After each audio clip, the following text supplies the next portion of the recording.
Settle in now, and let us leave the marble cities and the open seas behind. We are traveling back to a time when Rome was not yet an empire, but a hungry, striving city-state, hemmed in by the sea on one side and the dark, imposing spine of the Apennine Mountains on the other. We are going to the 4th century BC, to the rugged heart of Italy, to witness the collision of two peoples who were destined to fight for the soul of the peninsula. Take a slow, deep breath. Imagine the air becoming thinner, sharper, smelling of pine resin, cold stone, and the wood smoke of mountain villages.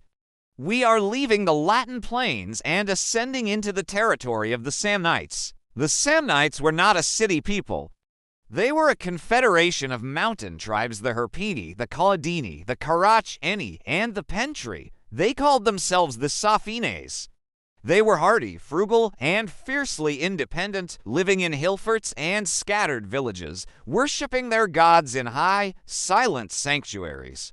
They were the bull of Italy, strong and unyielding, while Rome was the Wolf, predatory and organized. The conflict between these two powers was inevitable. Both were expanding. Rome was pushing south into the fertile lands of Campania, drawn by the wealth of the Greek cities and the rich volcanic soil. The Samnites were pushing west and south, descending from their stony highlands in search of better grazing land and the luxuries of the coast. The spark that ignited the fire occurred in 343 BC. The wealthy, soft-living city of Capua, located in the rich plains of Campania, found itself under attack by the Samnites. Terrified of the mountain warriors, the Capuan nobility sent an embassy to Rome. Listen to the gravity of this moment. The envoys stood in the Roman Senate and made a desperate offer. They did not ask for an alliance. They offered deditio total surrender. They said, effectively, if you will not defend us as allies, you must defend us as your subjects, for we give our city, our lands, our gods, and our people to Rome. Rome accepted. And in doing so, they broke their existing treaty with the Samnites. The First Samnite War 3433 for 1 BC had begun. It was a short, sharp conflict, a testing of strength. The Roman consul Marcus Valerius Corvus, a legendary hero, led the legions into Campania. We are told of the Battle of Mount Gorus, a brutal, day-long slugfest where the lines of heavy infantry pushed against each other until sunset. The Samnites, unlike the disorganized Gauls or the rigid Greek phalanxes, fought in flexible, loose orders, wielding the javelin and the oblong shield. They were Rome's equal in courage. The Romans won, but the victory was hard-bought. The war ended quickly, however, not because of a decisive knockout, but because Rome faced a mutiny in its own army and a looming revolt among its Latin allies. A hasty peace was signed, but this was merely the prologue. The true struggle, the war that would define a generation, was the Second Samnite War 326 to 300 for BC, often called the Great Samnite War. This war lasted for over 20 years. It was not a war of open battles on sunny plains. It was a war of ambushes, mountain sieges, and grim attrition fought in the defiles of the Apennines.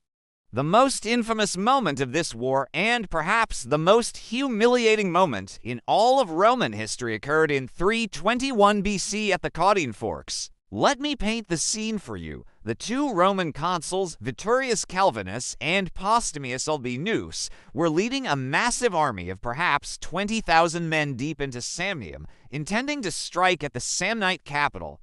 They were moving through a narrow, waterlogged valley flanked by steep, heavily wooded cliffs. As the long column of Roman soldiers marched deeper into the pass, the vanguard reached the exit only to find it blocked by massive barricades of felled trees and boulders. Confused, they turned back, only to find that the Samnites had silently closed the entrance behind them. They were trapped. Imagine the eerie silence of that realization. No arrows rained down initially. No charge came. Just the silent, unseen presence of the Samnite army lining the ridges above them. The Romans were caught like fish in a net. They tried to build a fortified camp on the valley floor, but they knew it was hopeless. They had no food, no way out, and the Samnites held every advantage. After days of waiting, starving, and demoralized, the Romans surrendered. The Samnite general, Gavius Pontius, was a man of intelligence. He asked his father, a wise elder, what to do. His father said, either kill them all to destroy Rome's power for a generation, or let them all go unharmed to make Rome a friend forever. Pontius did neither. He chose the middle path, the path of humiliation. He forced the Roman army to pass under the yoke. The yoke was a symbolic structure made of 3 spears to upright and 1 across. To pass under it, a soldier had to bow, effectively admitting that he was a beast of burden, a slave to the victor. Picture the scene. The Roman consuls, stripped of their cloaks and their lictors, bowing their heads and walking beneath the spears while the Samnites jeered. Then the officers. Then the thousands of legionaries, stripped of their armor and weapons, walking in single file, heads down, burning with a cold, black shame that would never be extinguished, they marched back to Rome in silence. They entered the city at night to hide their faces. The Senate went into mourning. But in that silence, a terrible resolve was born. Rome would not forgive. Rome would not forget. The war resumed with a newfound fury, but the Romans realized that courage alone was not enough against the mountain tactics of the Samnites. They needed to adapt. This is the period where the Roman military genius truly shines. They realized that the old Greek-style phalanx, a solid block of spears, was useless on the uneven, rocky ground of Samnium. It would break apart on the slopes, so they evolved. They adopted the manipular system. Instead of a single solid line, the legion was broken down into small, tactical units called maniples, handfuls of 120 men. These units could move independently, stepping over rough terrain, reinforcing weak spots, and swirling around obstacles. They adopted the heavy rectangular shield, the scutum, and the throwing javelin, the pilum, weapons likely inspired by the Samnites themselves. Rome learned from its enemy to defeat its enemy. They also realized that to conquer the mountains, they needed to secure their supply lines. In 312 BC, the censor Appius Claudius Caecus began a project of immense ambition, the construction of the Via Appia, the Appian Way. Listen to the sound of that construction, the rhythmic clack-clack of hammers and chisels, the heavy thud of basalt paving stones being fitted together with such precision that a knife blade could not slide between them. This road was a stone dagger pointed straight at the heart of Samnium. It allowed Rome to move troops rapidly south, regardless of the weather, regardless of the mud. It was the beginning of the network that would bind Italy together. The war ground on. The Samnites won victories, notably at Lochlea, but the Roman machine was relentless. They planted colonies, fortified towns of Roman citizens deep in enemy territory, surrounding Samnium with a ring of hostile garrisons. They were strangling the bull. By 300 for BC, the Samnites were exhausted. Their territory had been ravaged. Their allies had been picked off one by one. They sued for peace. The treaty allowed them to keep their independence, but they were now hemmed in, watched by Roman fortresses, and the memory of the Caudine Forks had been washed away by decades of Roman victories. But the fire was not out. It was merely smoldering in the high valleys, waiting for a wind to fan it back into a blaze. The Samnites knew that if they faced Rome alone, they would die. Their only hope was to find allies, to unite everyone who feared the growing shadow of the Vulf. The stage was set for the final, apocalyptic struggle. We move now to the final act of this great drama. The year is to 98 BC. The peace has lasted only 6 years. The Samnites, proud and unbowed, have realized that time is against them. Every year that passes, Rome grows stronger, its colonies digging deeper roots into the Italian soil, its roads stretching further like the tentacles of a stone beast. The Third Samnite War to 98 to 90 BC was not merely a border conflict. It was, in the context of ancient Italy, a world war. The Samnite leader, a man of immense strategic vision named Gellius Egnatius, conceived a grand plan. He understood that Samnium could not defeat Rome alone. He needed to create a grand coalition, a nightmare scenario for Rome where all its enemies would attack simultaneously from the north and the south. Egnatius did something extraordinary. He took his army and marched out of Samnium. He marched north through the dangerous territories of central Italy to link up with the Etruscans, the Umbrians, and most terrifying of all, the Gauls. The Gauls were the boogeymen of the Roman psyche. Decades earlier, in 390 BC, they had sacked Rome itself. The very mention of the word Gallus sent a shiver of primal fear through the Roman Senate. Now, the disciplined fury of the Samnites was joined with the wild, berserker strength of the Gauls and the wealth of the Etruscans. Rome was surrounded. The Volf was cornered. The Roman response was total mobilization. They suspended all business in the Forum. They called up men who were too old or too young. They raised for massive legions, a force larger than anything they had fielded before. The climax of the war, and indeed, the climax of the entire conquest of Italy, came into 95 BC at the Battle of Sentinum.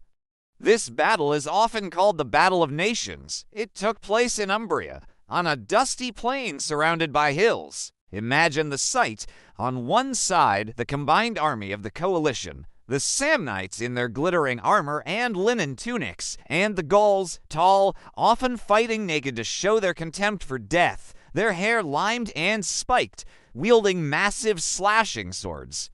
On the other side, the Romans, grim, uniformed, standing in their checkerboard manipulator formation, led by the two consuls, the aristocratic Quintus Fabius Maximus Rullianus and the plebeian Publius Decius. The battle began with a shock. The Gauls unleashed a weapon the Romans had not encountered in generations: war chariots. Listen to the terrifying sound, the thunder of hooves, the screech of wooden wheels, the clattering of metal. The chariot smashed into the Roman left wing, commanded by Decius. The horses panicked. The Roman cavalry was scattered.